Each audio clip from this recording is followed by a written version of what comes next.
com a paz do Senhor Jesus. Amém. Aquela paz que excede todo entendimento. Essa é a paz de Jesus. E essa é a paz que nós devemos transmitirmos. Eu preparei um estudo aqui da palavra de Deus para trazer nesta noite para a igreja, mas no decorrer aqui do culto, o Espírito Santo me deu uma outra palavra. Glória a Deus. Então eu vou seguir aqui a direção do Espírito Santo. Romanos capítulo 8.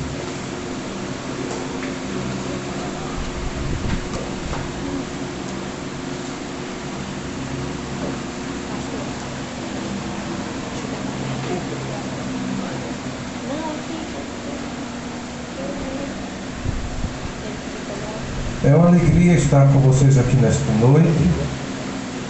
Deus preparou esse nosso encontro.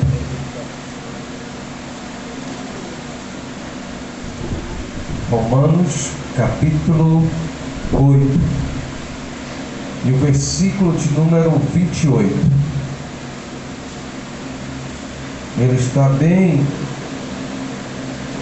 coerente com o que está acontecendo aqui nesta noite. Aleluias. E é bom a gente seguir a direção do Espírito Santo. E sabemos que todas as coisas contribuem juntamente para o bem daqueles que amam a Deus, daqueles que são chamados segundo o seu propósito. Pode sentar-se. Obrigado. Quero agradecer a Deus pela vida do pastor Ivan, da pastora Vanusa, e da implantação da igreja aqui no bairro Cidade Nova. É interessante que eu moro num bairro, lá em Sumaré, e aí tem uma casa de material de construção muito grande, que chama Cidade Nova. Então, eu estou lembrando aqui, né? Estou passando em frente constantemente. Irmãos,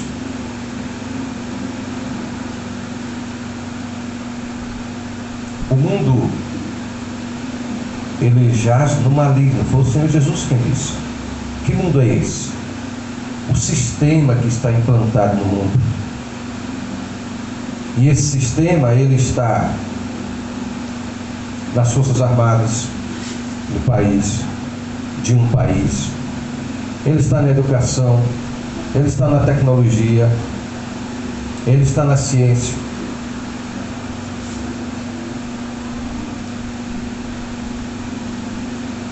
Mas Jesus Cristo, ele se manifestou justamente para desfazer as obras de Satanás.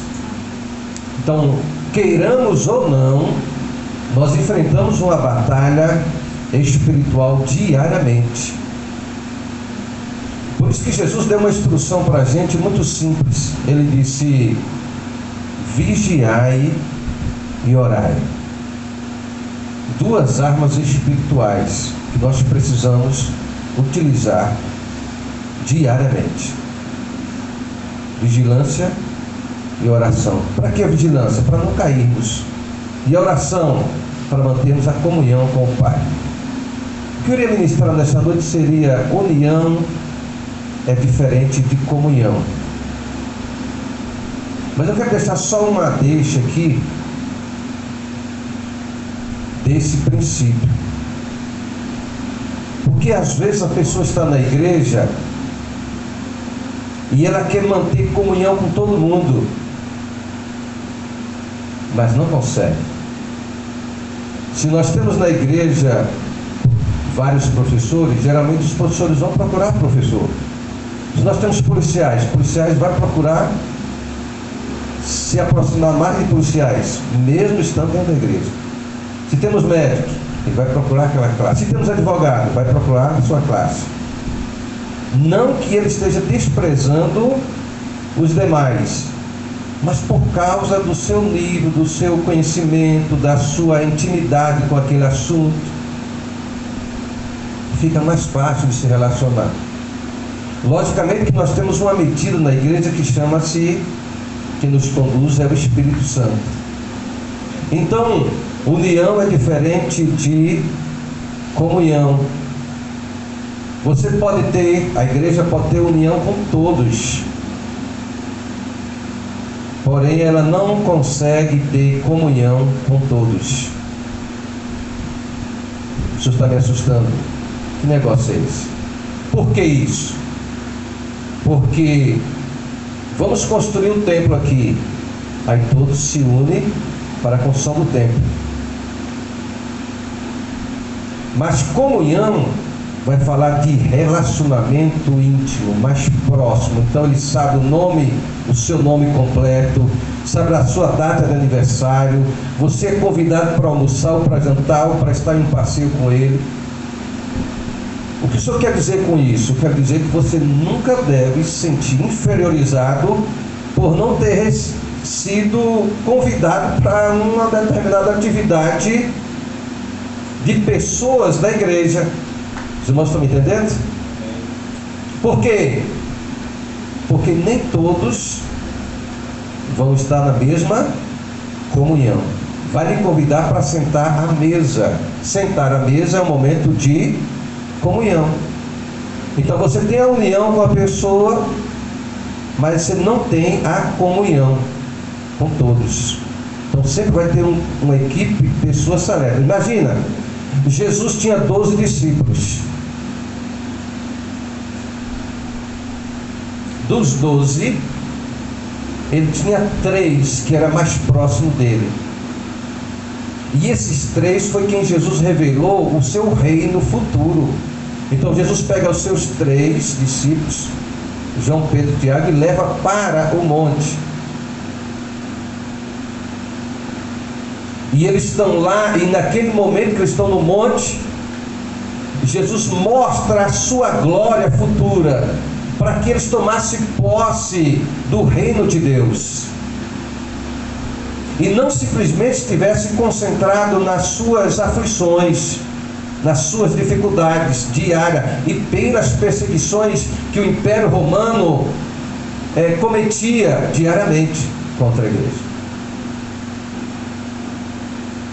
Mas foi um momento tão glorioso em cima do Monte das Oliveiras, que Pedro se levantou e disse: Senhor, bom é estarmos aqui neste lugar. Vamos construir aqui 3 cabanas. Aí aparece naquele momento Moisés e Elias. Por isso que a Bíblia vai dizer que Deus, ou Jesus, ele não é Deus de mortos, mas ele é Deus de vivos. Aleluia! Então significa dizer que nós estamos aqui na terra, neste planeta, por um tempo, mas Deus preparou para nós, foi mesmo a vida eterna. Aleluia. Por isso que essa vida eterna tem critérios para nós vivermos aqui na terra, e um deles chama-se santidade. Então a igreja, ela foi chamada para ser sal para esta terra e luz para este mundo. Então ela tem que viver a santidade, porque a santidade é um princípio de Deus que é estabelecido no céu, mas que tem que funcionar aqui na terra, na vida daqueles que receberam Jesus Cristo como Senhor e Salvador. Estão me entendendo, irmãos? Amém. Não depende de posição social. Outra coisa, a igreja, ela jamais deveria tratar pessoas pelo nível social que ela exerce fora da igreja. Porque dentro da igreja nós somos um corpo, membros do corpo de Cristo. Então não tem ninguém maior. Eu estava ontem fazendo um aconselhamento para uma família, porque quando a gente chega, sempre tem algo para fazer, né? E eu estava mostrando para eles a importância. Não existe ninguém na face da terra melhor do que ninguém. O camarada pode ser bilionário, trilionário. No caso da EPA, é a única empresa trilionária do mundo. Mas ele não é melhor do que ninguém. Por quê? Porque para a empresa dele chegar a esse nível, ele teve que precisar contratar pessoas de níveis menores para poder dar sustentação a ele. Então, se ele não tiver os funcionários, como é que ele chega ao nível que chegou? Estão me entendendo? Então, o camarada é rico, aí ele passa por você com uma BMW. Aí o mecânico vem a pé com a maletinha ou com a chave de roda, sei lá, com a ferramenta dele de trabalho. Aí a BMW dele está lá parado. Eu já vi casos até do camarada não ter nem combustível. Tem uma BMW ou um Camaro, sei lá, esses carros famosos, e faltar combustível. Aí o camarada vai dentro da BMW dele e o mecânico a pé com a ferramentazinha dele. Deu um probleminha lá, um negocinho da BMW, e ela parou. E o mecânico chega, dá uma olhadinha assim, põe a ferramenta e a BMW liga. Quem é o maior? Vocês estão entendendo? Eu estou mostrando de um nível natural aqui do sistema do mundo. Então, no sistema de Jesus, da igreja de Cristo, o que é que ele coloca para nós? Que o maior, ele tem que servir ao menor. Então, você quer ser grande no reino de Deus, você quer ser importante no reino de Deus, você vai ter que servir. E se eu servir e a pessoa não me reconheceu, não me recompensou, eu já tenho um reconhecimento do Senhor, quem que irá me recompensar e galardoar. Os irmãos estão entendendo? Mas eu não posso deixar de praticar o princípio de Jesus porque alguém me ofendeu, me maltratou, ou porque eu estava fazendo e não fui reconhecido. Eu tenho que continuar fazendo. Os irmãos estão entendendo? O que tem a ver isso com o texto que o senhor leu? Tudo. Todas as coisas contribuem para o bem daqueles que amam a Deus. O que aconteceu com o David aqui? Foi parar no hospital. Mas através da ida dele ao hospital, outras pessoas foram alcançadas ou abençoadas com aquele propósito. Está entendendo? Só que nós queremos só recebermos bênçãos e conforto. Sim ou não? Alguém quer passar tribulação? Quer passar no deserto? Só que o deserto temos que passar, querendo ou não. Esse deserto pode ser na vida financeira, esse deserto pode ser na vida sentimental, esse deserto pode ser na vida conjugal, esse deserto pode ser em várias áreas, na saúde. Só que qual é a diferença? É que quando nós estamos em obediência, em fidelidade, em comunhão com o Espírito Santo, com Deus, que por falar no Espírito Santo, ele é a terceira pessoa da Trindade, mas não significa dizer que o Espírito Santo seja inferior a Jesus ou inferior a Deus, porque o Espírito Santo também é Deus. Os irmãos estão entendendo? A Bíblia coloca Deus Pai, Deus Filho, Deus Espírito Santo. Isso foi uma ordem que colocaram na hora da escrita, mas o Espírito Santo também é Deus. Amém, irmãos? Então, quando você serve a Deus e você tem o Espírito Santo está dentro do seu espírito, então significa dizer que Deus está dentro de você. Então você vencerá todas as batalhas, todas as dificuldades, todas as circunstâncias, todos os obstáculos, porque é Deus que está dentro de você. Por isso que Jesus afirmou, dizendo categoricamente: eis que estou convosco todos os dias. É isso aí, todos os dias. Então, às vezes, no caso da mulher, às vezes ela está emocionalmente lá em cima, mas de repente ela está emocionalmente lá embaixo, e principalmente o período da TPM, né? Que tem uma variação muito grande no organismo da mulher, fisicamente. Mas o Senhor está dentro dela, o Espírito Santo está dentro dela, que vai dar força, que vai dar estabilidade. Mas nesse texto que nós lemos, também vai falar, todas as coisas contribuem para o bem daqueles que amam a Deus,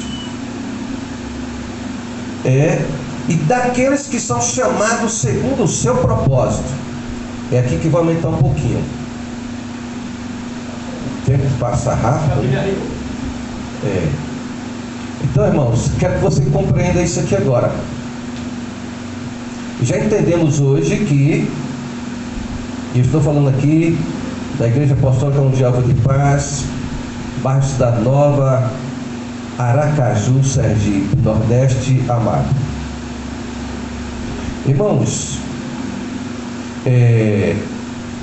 entendemos que podemos ter união com todos, mas não podemos termos.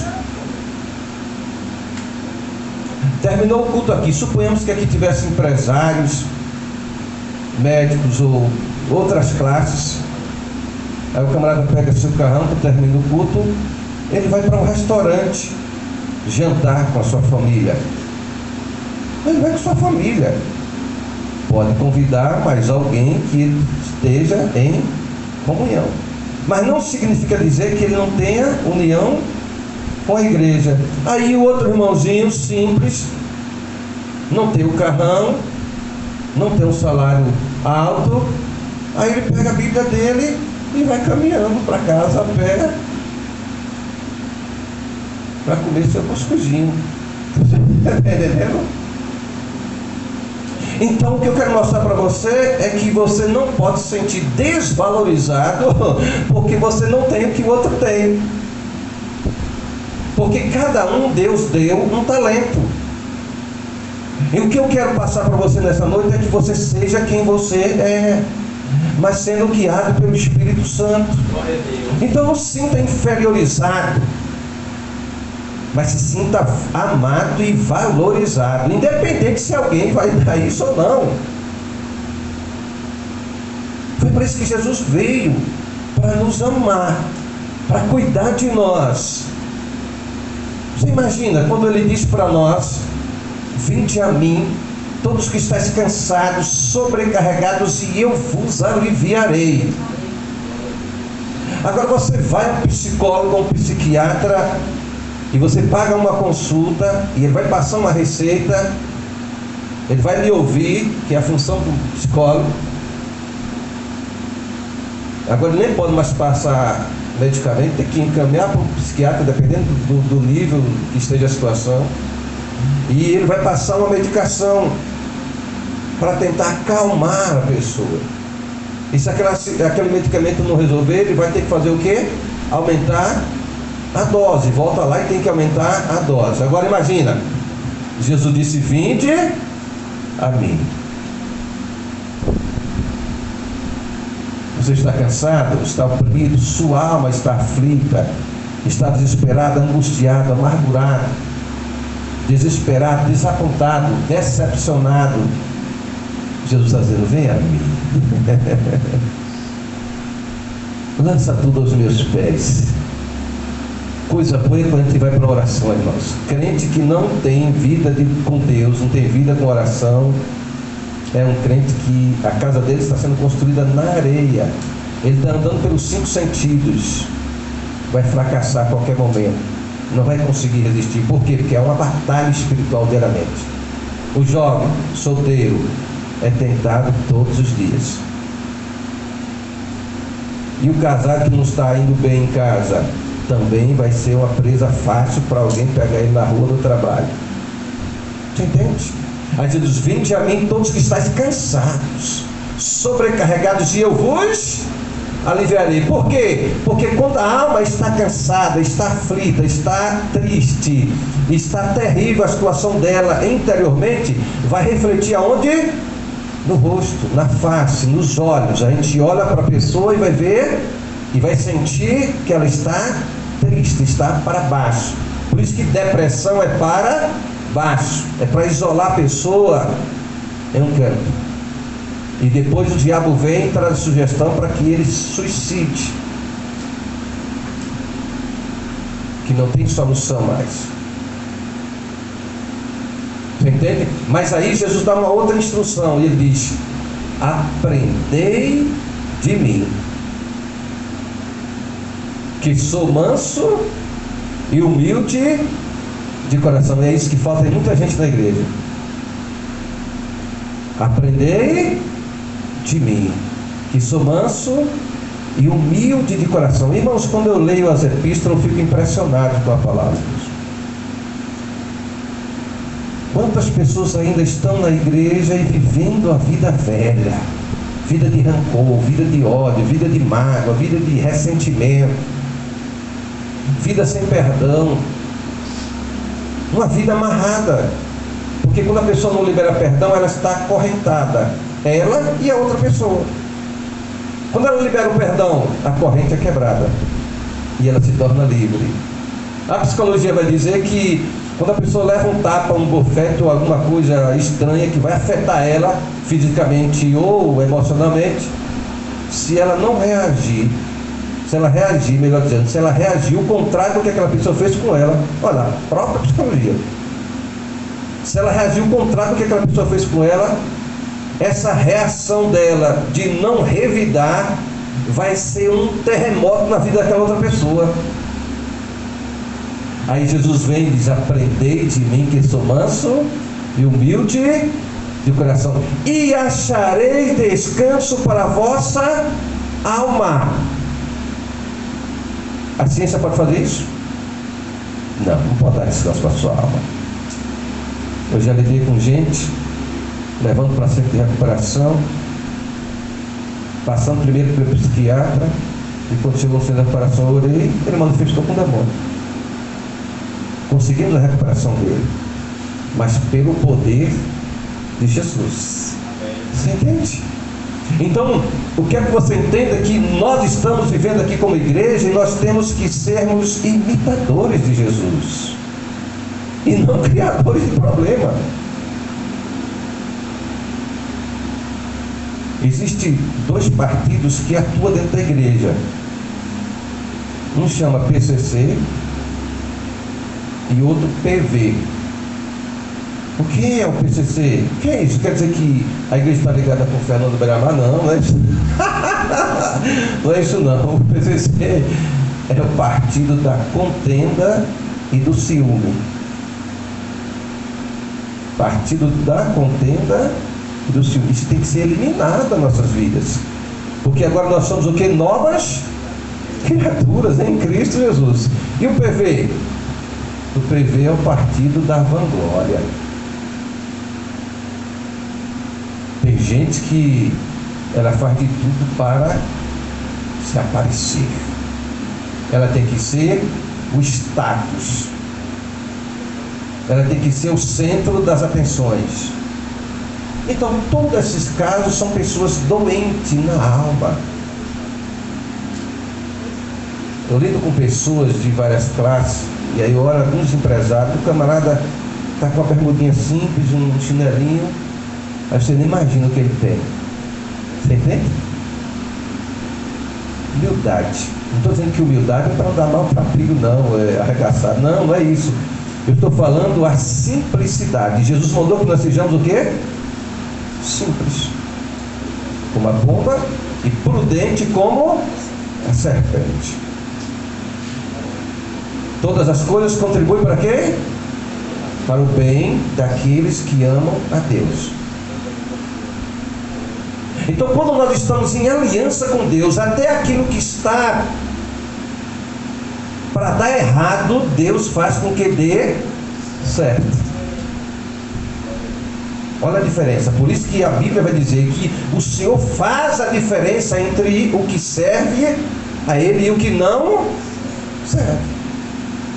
Porque senão não faria sentido. A gente está servindo a Jesus, está seguindo a Jesus. Só que as pessoas querem estar na igreja para alcançar alguns objetivos. Às vezes é um casamento, às vezes é um emprego, às vezes é uma solução de uma cura. Isso tudo acontece na igreja, mas isso não tem que ser a prioridade. A prioridade tem que ser o quê? Servir a Deus com um coração sincero, puro, verdadeiro. Porque a nossa morada não é aqui na terra, a nossa morada é eternidade. Então essas coisas vêm. Por isso que Jesus disse: buscai primeiro o reino de Deus e a sua justiça, e as demais coisas serão acrescentadas. Então aí vem a casa, vem o casamento, vem o emprego, Deus vai acrescentando. Por quê? Porque Deus cuida de nós. Deus sabe o que nós precisamos antes que nós pensamos. Então nós precisamos ter um entendimento que, tendo dinheiro ou não, tendo casa bonita ou não, tendo faculdade ou não, nós temos que termos como centro da nossa vida primeiro Jesus Cristo. A nossa salvação é a prioridade. As demais coisas a gente tem que se esforçar, e a gente vai adquirindo debaixo da bênção do Senhor. Amém? Então, aí a Bíblia vai dizer aqui no texto que nós lemos, que versículo 28,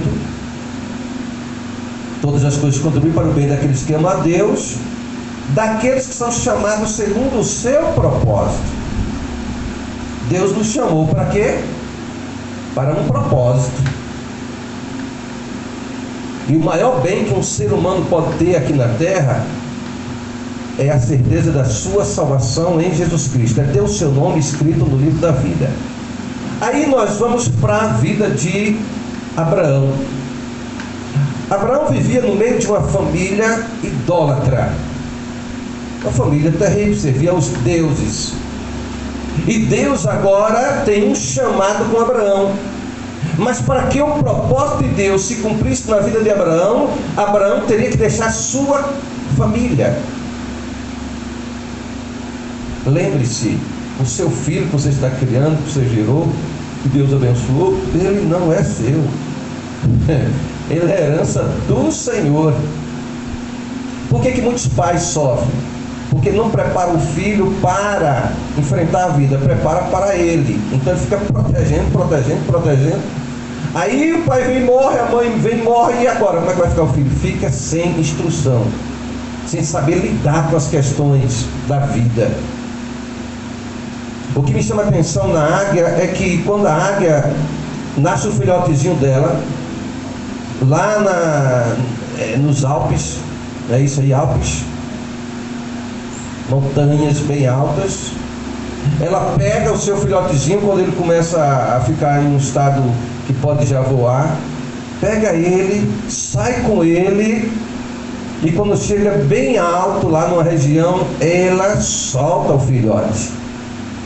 Depois ela voa por baixo, porque se o filhote não souber reagir à sobrevivência a ele daquele voo, ela vai amparar, mas ela não vai deixar de dar instrução a ele. Os irmãos estão me entendendo? Então a nossa vida é assim. Também as coisas não acontecem na nossa vida de uma noite para um dia. Tem ali o David. Tem quantos anos o David? 14 anos. Então, tem que estudar, tem que crescer. A mente. Você sabe que o cérebro de um ser humano, ele só termina de crescer quando a pessoa tem 28 anos. Cérebro. Entendeu? Então tem muita coisa ainda para receber. Então tem um tempo certo. E quando a pessoa aborta isso, por exemplo, uma jovem que ela vai manter relação sexual e vai engravidar com 13 anos, o corpo dela não está preparado para isso, fisiologicamente. Só com 16 anos é que uma jovem está o corpo biologicamente formado para poder gerar um filho. E aí vem os transtornos. Por quê? Porque abortou os processos da caminhada da vida. Está entendendo, jovens? Aí Deus chama Abraão. Para Deus realizar o propósito de Abraão, precisava tirar ele do meio da idolatria, do meio da sua família que servia aos deuses. E servir aos deuses desagradava e desagrada a Deus. Aí Abraão, um homem rico, sai do meio da sua parentela, com sua esposa, os seus bens, e começa agora a caminhar sentido a uma terra que Deus tinha prometido, que ele nem sabia onde que era essa terra. Mas ele estava crendo e obedecendo e seguindo o propósito de Deus. Então Adão chegava em um determinado deserto, numa região, montava a sua cabana, ali cuidava dos seus animais, tinha os seus pastores para cuidar, ficava um tempo, depois ele desarmava tudo aquilo e continuava caminhando. Mas o alvo do chamado de Deus, do propósito de Deus, é que ele chegasse a Canaã. Só que esse processo levou anos. E Abraão nem conseguiu chegar lá em Canaã. Você entende? Mas aí Deus fez o quê? Mas o propósito de Deus vai ser frustrado? Não. Abraão, com 100 anos, sua esposa com 90. Para a ciência não existia mais possibilidade nenhuma de gravidez. Mas o propósito de Deus não pode ser frustrado, interrompido. Amém? Então diga para a pessoa que está ao seu lado: o propósito de Deus na sua vida será realizado. Aleluia. Ou seja, os seus sonhos serão realizados, mas dentro do tempo de Deus. Qual é o tempo de Deus? É o tempo Kairos. O tempo do homem é o Cronos, mas o de Deus é o Kairos. Então presta atenção. Agora Abraão tem um filho e ainda não chegou na terra prometida, mas chega lá um determinado momento, Deus fala para Abraão: Abraão, eu estou aqui lhe acompanhando, eu estou lhe vendo. Então, quando nós estamos enfrentando alguma adversidade, muitas vezes nos faltam as forças, somos abalados, mas o Senhor disse: estarei convosco todos os dias. E agora Abraão sai da história, termina a vida de Abraão. E quem é que vai entrar agora? Isaque, o seu filho. Mas o propósito de Deus continua, de gerar uma nação, e que essa nação entrasse na terra prometida, Canaã, terra que mandava leite e mel. Mas Isaque vai dando sequência ao projeto do seu pai, e chega um momento que Isaque também vem a sair da história. Mas antes de sair da história, ele já tem Jacó e Esaú. Porque Deus está trabalhando na nossa história. Quem conduz a nossa história é Deus. O que eu quero que você entenda nesta noite é que você não adianta você precipitar as coisas. Você tem que andar, nós devemos andarmos dentro do propósito de Deus. Qual é o propósito de Deus para a minha vida? É ser um médico, é ser um advogado, é ser um professor, é ser um empresário? Eu tenho que saber qual é o propósito de Deus, materialmente e espiritualmente. É a vida eterna. Por isso que Deus amou o mundo de tal maneira que Ele deu o seu Filho unigênito. Para quê? Todo aquele que nele crê não pereça, mas tenha vida eterna. Esse é o plano principal de Deus para a humanidade. Mas Deus não vai obrigar ninguém, forçar ninguém a tomar essa decisão. É a pessoa que tem que tomar espontaneamente e livremente. Amém? Então agora sai Isaque da história. E quem é que vai entrar na história? Jacó. E o nome Jacó já disse que era um camarada trapaceiro. Mas só que Jacó está debaixo da bênção de Isaque. Olha a importância de andarmos debaixo da bênção do Senhor. Um filho, por exemplo, que ele não obedece ao seu pai, sua mãe, a não ser que o pai e a mãe estejam fazendo coisas que são contrárias à palavra de Deus, aos princípios de Deus. Então ele vai ter que tomar um rumo. Mas a orientação de Deus é que o filho e a filha têm que honrar o pai e a mãe, não importa a idade que ele tenha. E em cima disso existe uma promessa de Deus, de que Deus vai dar a ele muitos anos de vida, vai prolongar os anos de vida dele e vai prosperar ele. Vocês estão aqui?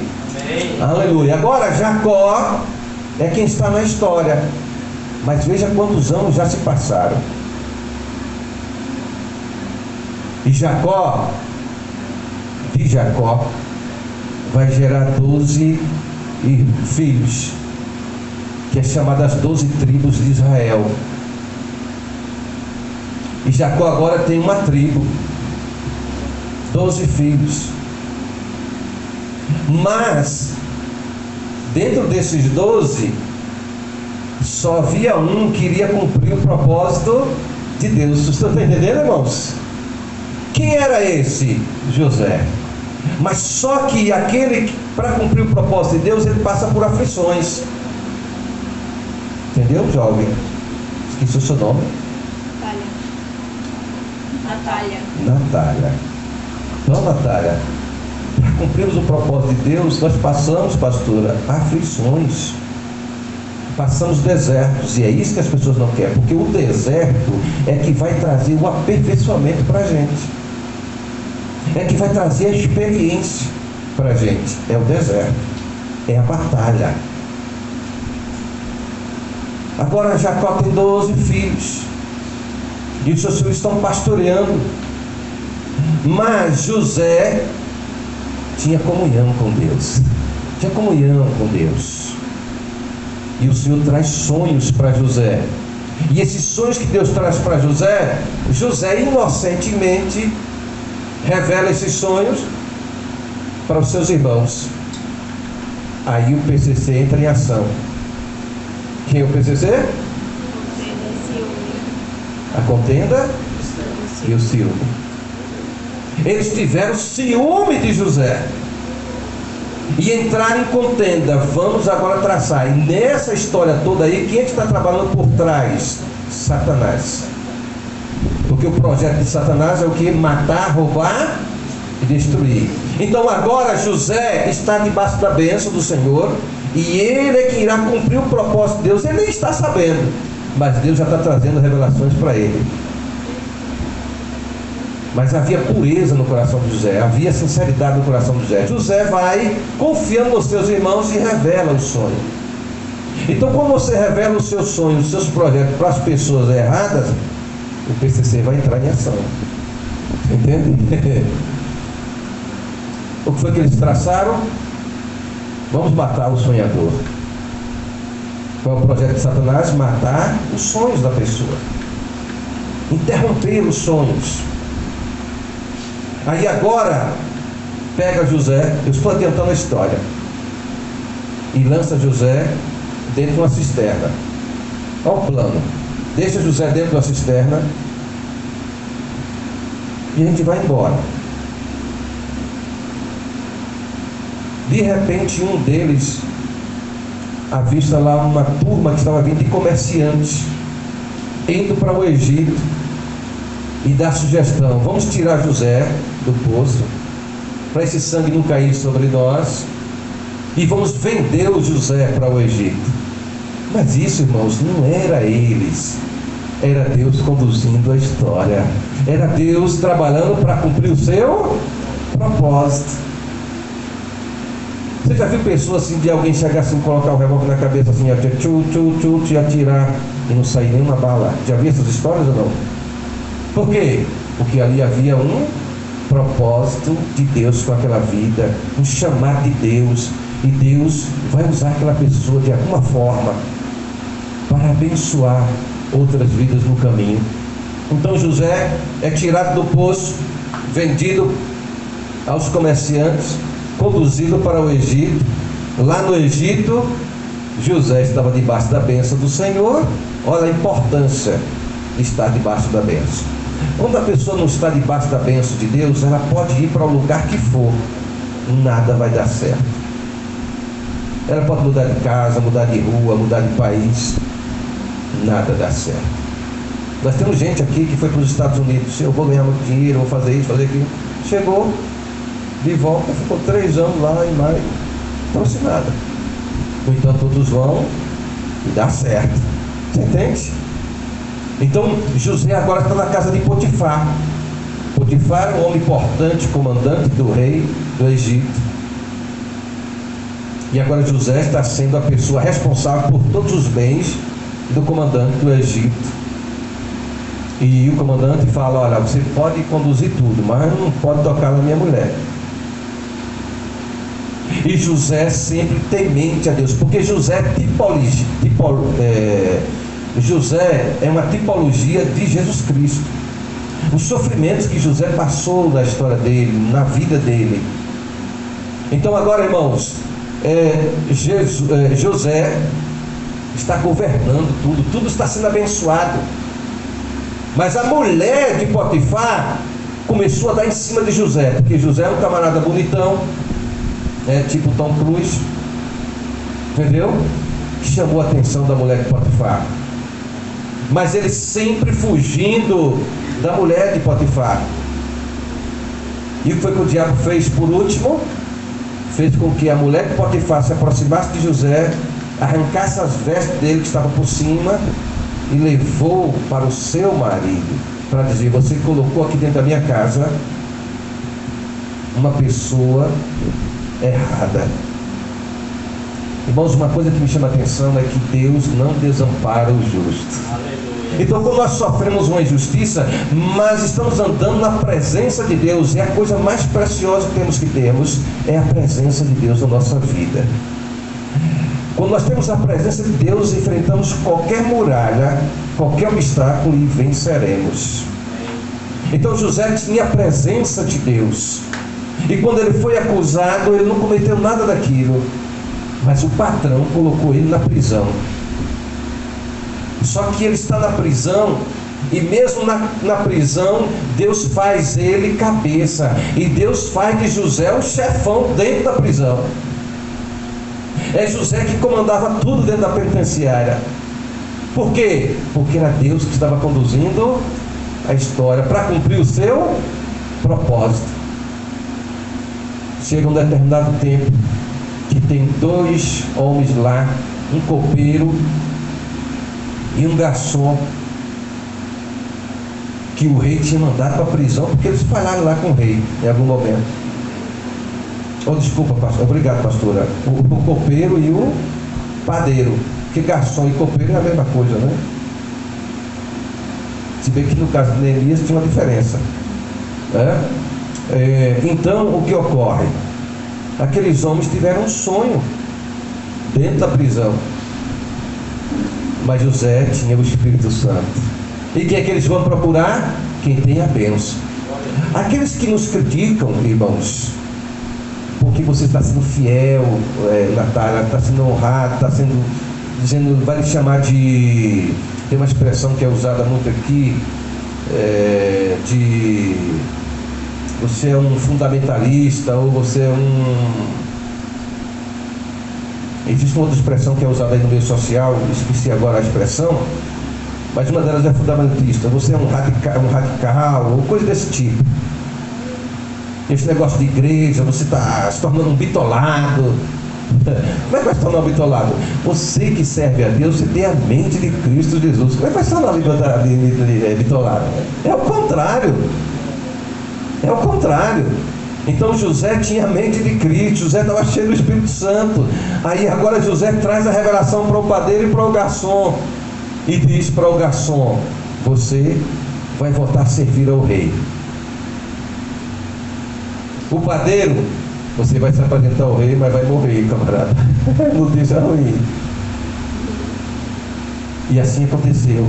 Só que José faz um pedido, e ele não fez um pedido ao padeiro, ele fez um pedido ao garçom, porque o garçom queria sobreviver. Então José é inteligente. Olha, quando você chegar perante o rei, se lembre de mim. Camarada esqueceu de José. Já estava no bem bom, numa boa, e agora esqueceu de José. Mas 2 anos se passaram e José lá na prisão. Agora Deus está conduzindo a história. E a quem é que Deus vai usar agora? O faraó. E Deus dá um sonho ao faraó, e ninguém podia interpretar o sonho do faraó.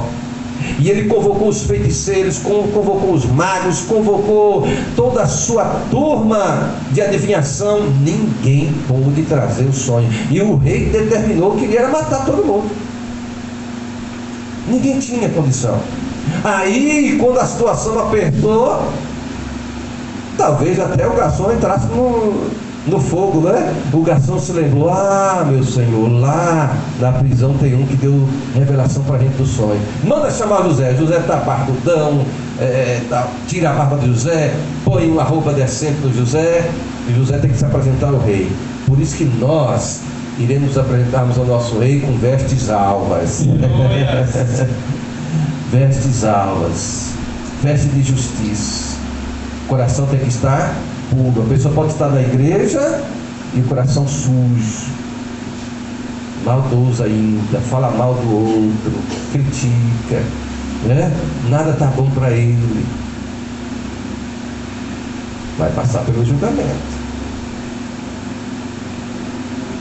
Pode observar, pessoas importantes, que hoje são grandes pregadores, ou saem de situações complicadas, de feitiçaria, de comando vermelho, de alguma situação complicada, quem Deus usou para trazer a palavra para aquela pessoa, e palavra de autoridade, de poder, não foi camarada que é cheio de teologia, cheio de sociologia, cheio disso ou daquilo.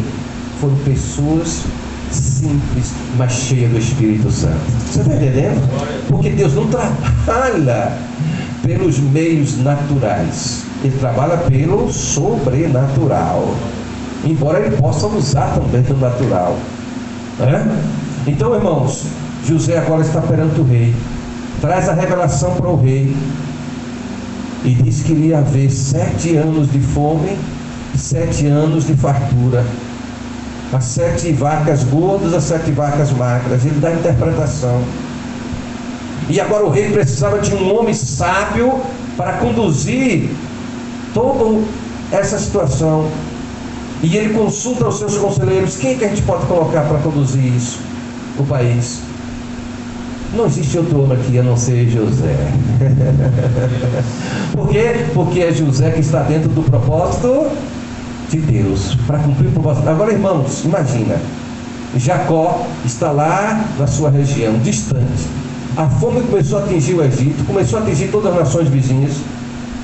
Ninguém tinha alimento, não tinha nada. Mas no Egito, os depósitos estavam cheios. Por quê? Porque tinha um homem que estava cheio de Deus e estava conduzindo aquela nação, mesmo que o faraó servia aos deuses, mas quem estava comandando era Deus. Aí o que acontece? Falta alimento lá para Jacó, o pai de José.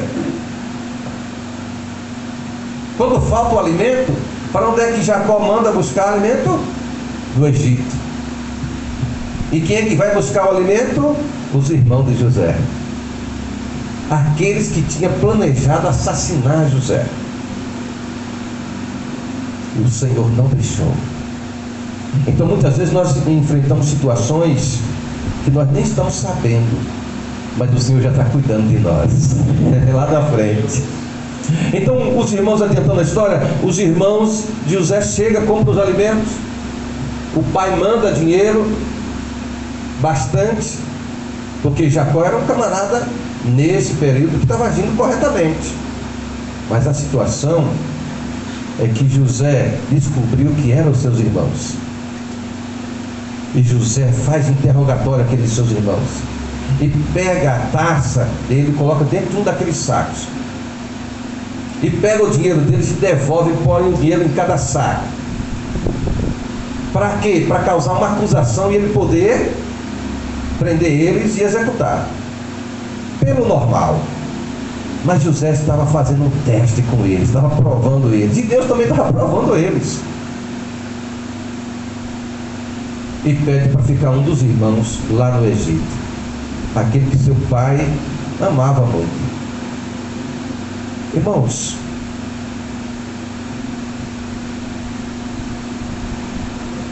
os irmãos foram liberados, mas José ficou com um dos irmãos, e ainda exigindo que voltasse aquele que o pai mais amava, se eles quisessem mais alimento. É questão de sobrevivência.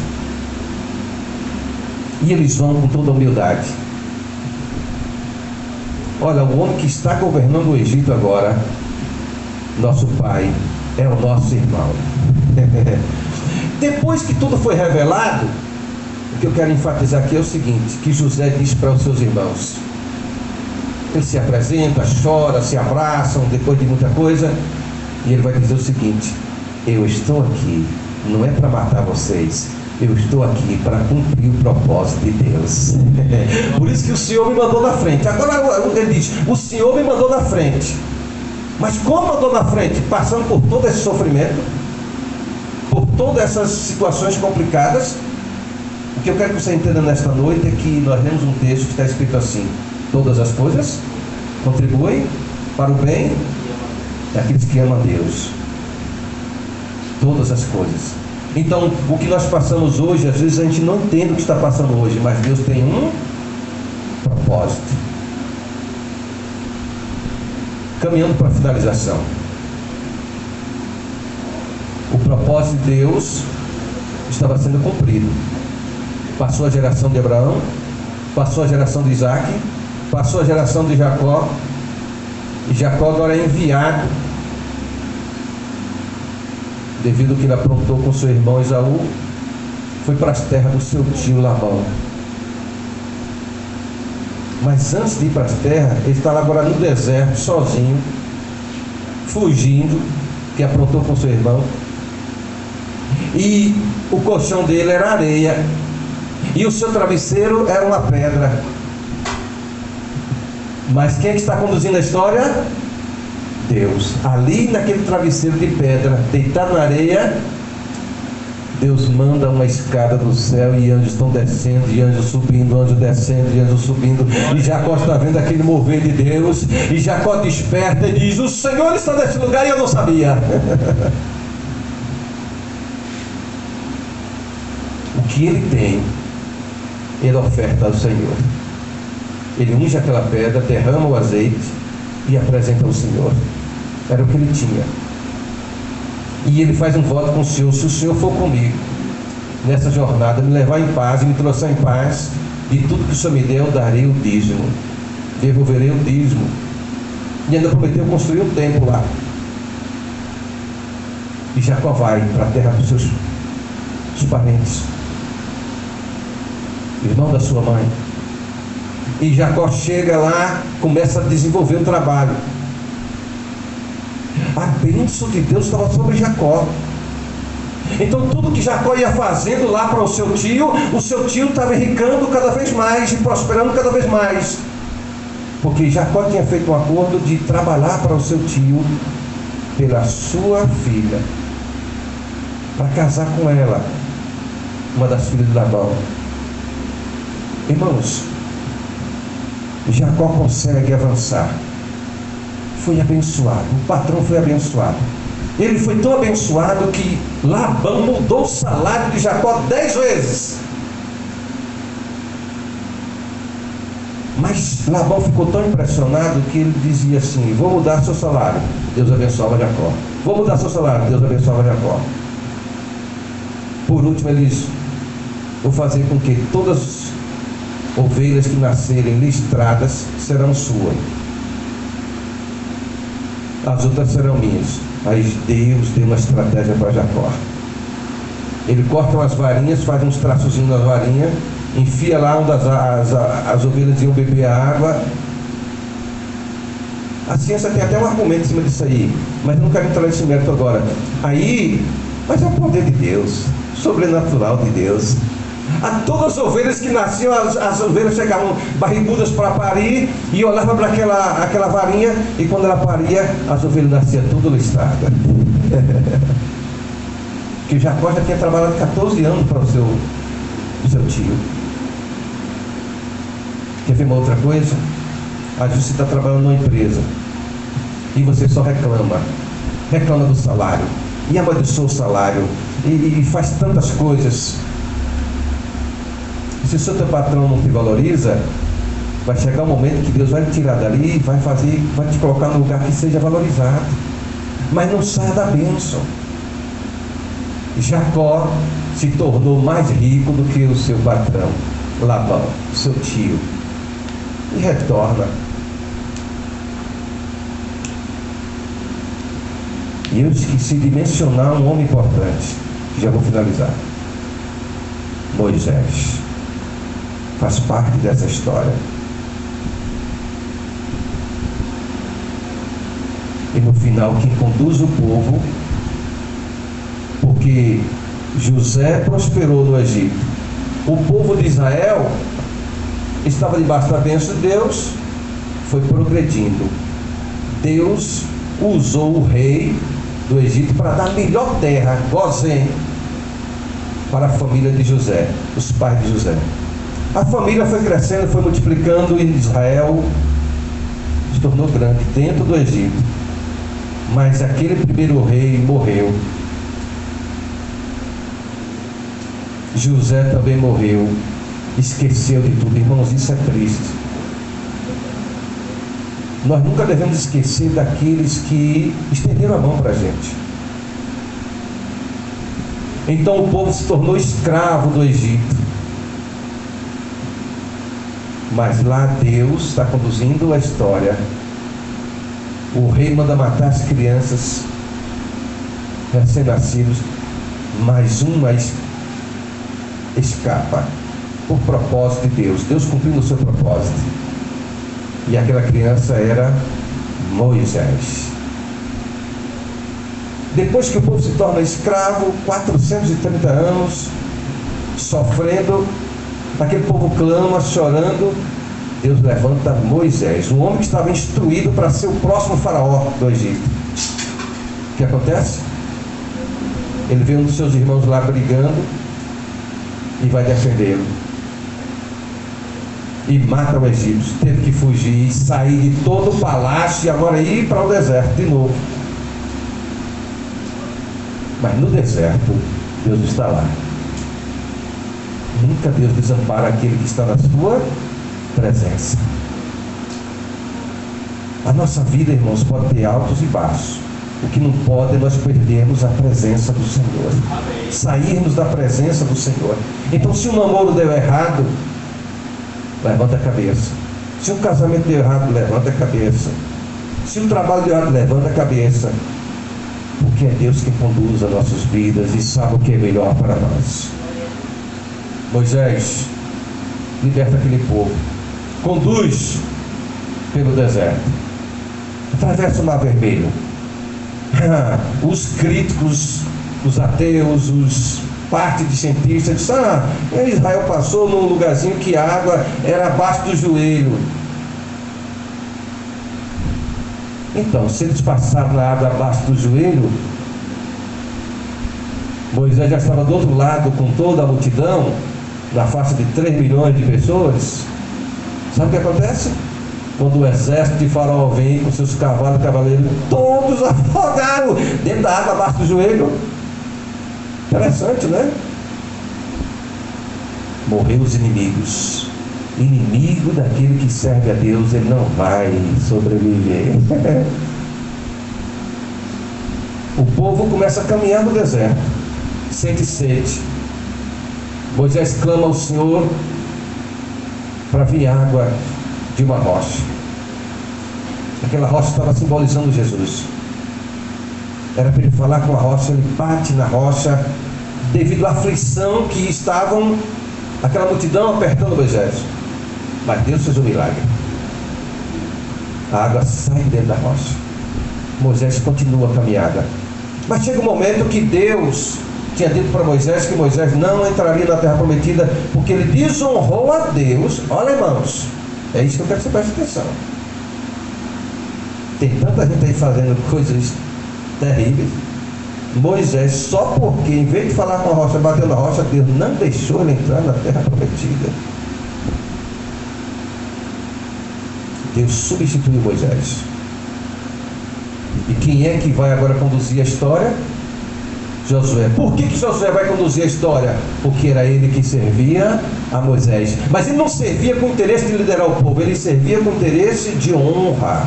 Um princípio chamado honra. Josué entra na terra prometida, que tinha sido garantido para Abraão. Quantas gerações passaram? Quantos anos passaram? E o primeiro obstáculo que ele encontra é Jericó. A Jericó tinha 6 metros de largura. Os muros de Jericó, ninguém conseguia penetrar em Jericó. Só o poder sobrenatural de Deus. Aí Deus dá direção para Josué, eles pega os sacerdotes e começa a dar volta aí nas muralhas e louvando ao Senhor, louvando. Você entenda uma coisa, o louvor tem um poder sobrenatural.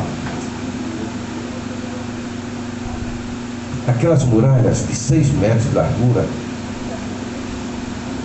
elas ruíram, elas não caíram, elas afundaram. E o povo entrou. E quando o povo entrou em Jericó, o que eles fizeram? Mataram todos os inimigos. Não só Jericó, mas foram 7 nações. Concluindo, o povo que estava lá no Egito e andou pelo deserto, recebe agora em Canaã, já tudo prontinho. Melhor alimento, melhores plantações, casas prontas, tudo que era do inimigo, Deus deu tudinho para o povo de Israel. Por quê? Porque Deus cumpre o seu propósito. Então todas as coisas contribuem para o bem daqueles que amam e também, versículo 28, e também daqueles que são chamados segundo o seu propósito. Irmãos, honre ao Senhor. Lembre-se que quem vive o propósito de Deus passa também por lutas, provações, mas Deus vai cumprir a sua palavra sempre. Amém? Deus te abençoe, que você ande sempre na presença do Senhor. Você que é jovem, vigia muito, porque as tentações são muitas, e principalmente a sexual, e que o diabo sempre quer fazer com que você caia, que é para sair da presença de Deus e depois falar mal da igreja. É sempre assim. Você já viu que o errado, depois que ele sai atacando o pastor, atacando a igreja? Vamos colocar de pé, por gentileza, fazer oração.